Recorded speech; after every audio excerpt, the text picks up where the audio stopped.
16 जनवरी 2025 की रात के 2 बजे मुंबई के बांद्रा में कुछ ऐसा हुआ जिसने मुंबई के साथ साथ पूरे के पूरे बॉलीवुड को हिलाकर रख दिया है। दरअसल सैफ अली खान और करीना कपूर के आलीशान घर में घुसकर एक अनजान शख्स ने सैफ अली खान पर जानलेवा हमला किया, जिसकी वजह से सैफ अली खान को काफी ज्यादा चोटें आई हैं। सैफ अली खान पर हुए इस हमले को लेकर देश अभी तक इस बात को लेकर हैरान है कि आखिर सैफ अली खान पर यह हमला किसने और क्यों किया, आखिर इसके पीछे की मेन वजह क्या थी। और हम इस वीडियो में ये भी जानेंगे कि महाराष्ट्र पुलिस अपने इन्वेस्टिगेशन को लेकर कहां तक पहुंच चुकी है और पुलिस के हाथ कौन कौन से ऐसे एविडेंस लग चुके हैं जिसके सहारे पुलिस को हमलावर तक पहुंचने में आसानी हो सकती है। इसके अलावा सैफ अली खान पर हुए अटैक को लेकर और इसके पीछे की मेन वजह और उन सभी छोटी छोटी बारीकियों पर डिस्कस करेंगे जो कि सोशल मीडिया और पुलिस के द्वारा बताई जा रही हैं।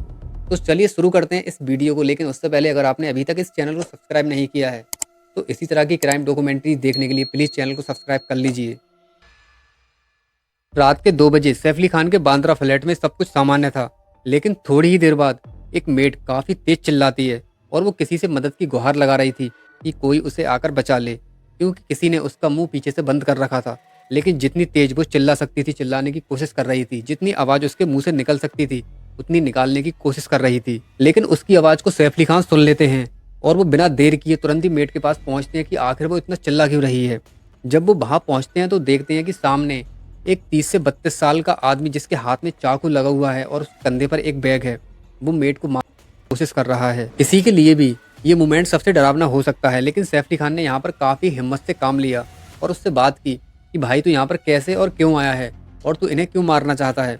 लेकिन सैफ अली खान ने उससे ये भी बोला कि चल भाई बैठकर बात करते हैं कि आखिर तुझे चाहिए क्या, जो चाहिए तू बता, लेकिन प्लीज इन्हें मार मत, इन्हें कोई हानि मत पहुंचाना। लेकिन इस तरह से बातें करते करते लगभग आधा घंटा बीत जाता है, लेकिन फिर भी जो ये हमलावर था वो सैफ अली खान की एक भी बात को नहीं मानता है और वो अपने डर की वजह से, वो शायद इस वजह से डरा हुआ था कि अगर मैं यहाँ पर पकड़ा गया तो शायद ये लोग मुझे पुलिस के हवाले कर देंगे। इस वजह से उसने कुछ ही देर बाद मेड पर चाकू से हमला कर दिया और मेड के 2 चाकू मारे। इसके बाद सैफ अली खान को काफ़ी ज़्यादा गुस्सा आया उस पर और सैफ अली खान जैसे ही मेड को बचाने के लिए आगे बढ़े, तुरंत ही हमलावर ने मेड को छोड़ने के बाद सैफ अली खान पर अटैक कर दिया। सबसे पहला बार उनकी गर्दन पर किया, जिसकी वजह से उनकी गर्दन पर लगभग 2 इंच तक घाव हो गया। इसके बाद सैफ अली खान ने जैसे ही खुद को बचाने के लिए दोनों हाथ आगे बढ़ाए तो हमलावर ने लगातार 2 बार किए उनके हाथ पर, जिसकी वजह से 2 जगह से उनका हाथ भी कट गया। इसके बाद सैफ अली खान ने दोनों हाथ अपने पीछे कर लिए और खुद को बचाने की कोशिश करने लगे तो हमलावर ने मौका देखते ही उनके हेड पर यानी कि उनके सर पर वार किया। इसके बाद सैफ अली खान को काफ़ी ज़्यादा पेन फील होने लगा और वो अपने आप को बचाने की कोशिश करने लगे, लेकिन हमलावर बिल्कुल भी नहीं रुका। उसने लगातार वार करता रहा और फिर उसने मौका देखकर उनकी पीठ पर यानी कि पीछे बैकबोन पर वार किया और वो चाकू अंदर जाकर लगभग 2 से 3 इंच की गहराई पर जाकर टूट जाता है, जिसकी वजह से हमलावर काफ़ी ज़्यादा डर जाता है। वो सोचता है कि कहीं यहाँ पर और कोई ना आ जाए और वो मुझे पकड़ ना ले।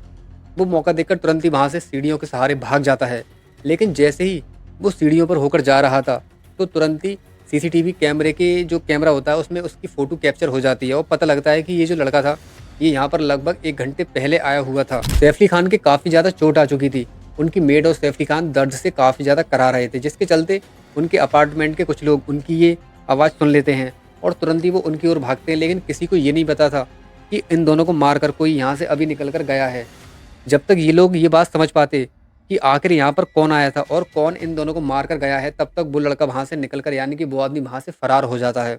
जैसे ही ये लोग वहाँ पहुँचते हैं तो देखते हैं कि सैफ अली खान पूरी तरह से खून में लथपथ थे। हालांकि मेड के ज़्यादा चोट नहीं आई थी, लेकिन फिर भी उसके हैंड से काफ़ी ज़्यादा ब्लड बह रहा था। इसके बाद तुरंत ही सैफ अली खान के बड़े बेटे इब्राहिम खान अपने पिता को और मेड को लेकर एक सिक्योरिटी गार्ड के साथ तुरंत ही ऑटो में डालकर पास के ही लीलावती हॉस्पिटल में ले जाकर एडमिट करा देते हैं। सैफ को ऑटो से इसलिए लेकर गए थे क्योंकि उनकी जितनी भी गाड़ियाँ थी सब की सब इलेक्ट्रिक थी। किसी रीजन की वजह से वो गाड़ियाँ नहीं जा सकती थी, इसलिए उन्होंने ऑटो का प्रयोग किया। इसके बाद उनकी मेड ने अपने हाथ पर पट्टी वगैरह कराने के बाद तुरंत ही बांद्रा पुलिस स्टेशन में जाकर ये सूचना दी कि ऐसे ऐसे सैफ अली खान पर उनके घर में जाकर किसी ने अटैक किया है और उनके 6 बार लगातार उनके शरीर पर किसी ने चाकू से 6 बार किए हैं और वो काफ़ी ज़्यादा सीरियस कंडीशन में है। इसके बाद तुरंत ही पुलिस सैफ अली खान के घर पहुंचती है और सारे के सारे आसपास के इलाके के सीसीटीवी कैमरों को खंगालना शुरू कर देती है। तो पता लगता है कि एक लड़का जिसके मुंह पर एक कपड़ा बंधा हुआ था वो इनके घर में इस वारदात से लगभग 50 से 55 मिनट पहले घुसा था, लेकिन जब वो लौटकर वापस आया तो उसके मुंह पर कपड़ा बंधा हुआ नहीं था, जिसकी वजह से सीसीटीवी कैमरे में उसका फेस पूरी तरह से साफ साफ कैप्चर हो गया और पुलिस के पास उसकी इमेज आ गई, जिसके आधार पर पुलिस उसकी छानबीन करने में लगी हुई है। लेकिन जब वो भागकर आ रहा था तो वो पूरी तरह से होपलेस था। सैफ को लीलावती हॉस्पिटल में रात के 3 बजे के अराउंड एडमिट किया गया था, लेकिन इसके 5 से 6 घंटे बाद जैसे ही दिन निकलता है तो तुरंत ही अस्पताल के बाहर काफी ज्यादा भीड़ लग जाती है, क्योंकि मीडिया वाले और उनके मिलने वालों को ये बात पता लग जाती है और पूरे भारत में ये बात फैल जाती है कि किसी ने सैफ अली खान पर जान किया है। हालांकि पुलिस ने इस केस को मतलब इस हमले को दबाने की पूरी कोशिश की थी कि किसी को कुछ भी ना पता लगे, लेकिन कहीं ना कहीं से ये बात कैसे भी करके लीक हो जाती है और पूरे भारत में ये खबर तुरंत ही कुछ ही घंटों में फैल जाती है। इधर मीडिया वाले सैफ को लेकर डॉक्टर्स की टीम से काफी ज्यादा लगातार सवाल जवाब कर रहे थे कि आखिर सैफ के साथ ये सब कब और कैसे हुआ और उनकी हालत अब कैसी है। इसके बाद डॉक्टर्स की टीम मीडिया के सामने आकर बताती है कि सैफ अब खतरे से बाहर हैं। उनके ऊपर किसी हमलावर ने लगातार चाकू से 6 बार किए थे, जिसकी वजह से 3 जगह पर उनके काफी ज्यादा सीरियस चोटें आई थी, उनके सर पर, उनकी गर्दन पर और उनके पीछे बैकबोन के बराबर से पीठ पर। लेकिन सबसे बड़ी गनीमत तो ये रही कि वो चाकू बैकबोन में नहीं लगा। अगर चाकू बैकबोन में लग जाता तो सैफ को काफी ज्यादा प्रॉब्लम हो सकती थी। वो चाकू बैकबोन के जस्ट बराबर से अंदर घुस गया और लगभग 2 से 3 इंच की गहराई पर जाकर टूट गया। इसके बाद फाइनली डॉक्टर्स ने उस जगह का ऑपरेशन करने के बाद उस चाकू को वहां से निकाल दिया है और डॉक्टर्स ने कहा था कि सैफ अली खान पूरी तरह से सेफ हैं। अब उन्हें किसी भी बात का कोई भी खतरा नहीं है और उन्हें आईसीयू में भर्ती कर दिया गया है। इसके बाद महाराष्ट्र पुलिस जब अपने इन्वेस्टिगेशन के लिए सैफ की मेड और उस अपार्टमेंट के बाकी सभी लोगों को जो वहां पर उस वक्त मौजूद थे उन्हें बुलाती है इंट्रोगेशन करने के लिए।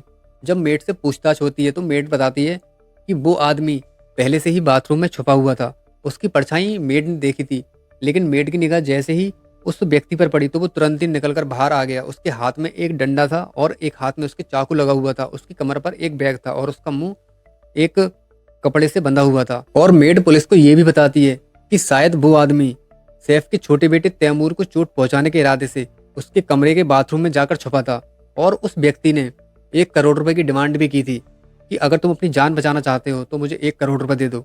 लेकिन सैफ अली खान पर उसने जानलेवा अटैक कर दिया, जिसके चलते वो डर के मारे वहां से भाग गया। लेकिन पुलिस और बाकी के सभी लोगों के मन में ये सवाल था कि सैफ जिस सोसाइटी में रह रहे थे उस सोसाइटी की सिक्योरिटी काफी ज्यादा टाइट थी, फिर भी वो आदमी अंदर कैसे घुसा और कैसे बाहर निकल गया। सिक्योरिटी गार्ड उस वक्त कहाँ पर थे? क्या किसी ने उसे आते जाते नहीं देखा, या फिर उस अपार्टमेंट का कोई बंदा उस आदमी से मिला हुआ था जिसकी वजह से वो अंदर घुसा और बाहर चुपचाप निकल गया। लेकिन पुलिस का इन्वेस्टिगेशन अभी भी जारी है। पुलिस के पास उस हमलावर का एक सीसीटीवी फोटो भी है जिसे सोशल मीडिया पर अपलोड कर दिया गया है। अगर वो बंदा किसी के भी नजर में आता है तो तुरंत ही पुलिस को इन्फॉर्मेशन दी जाएगी और पुलिस उसे हिरासत में लेने के बाद सबसे पहले उससे पूछताछ करेगी कि आखिर उसने इस तरह से सैफ अली खान के घर में घुसकर ये अटैक क्यों किया और उन पर ये वार क्यों किया। और फिर इस मामले को काफी ज्यादा सीरियस लेते हुए क्राइम ब्रांच की टीम को भी सौंप दिया गया है। क्राइम ब्रांच की टीम भी अपने स्तर से उस हमलावर को ढूंढने में लगी हुई है। पुलिस ने और क्राइम ब्रांच की टीम ने ये दावा करते हुए कहा है कि हमलावर की पहचान हो चुकी है और जल्द ही उसे गिरफ्तार करके जेल में डाल दिया जाएगा। और गाइस, इस इंसिडेंट को लेकर आपकी कोई भी राय हो तो कमेंट बॉक्स में जरूर देना।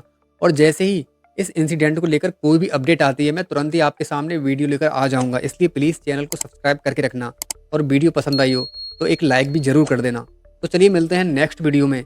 जय हिंद, जय भारत, वंदे मातरम। Thank you.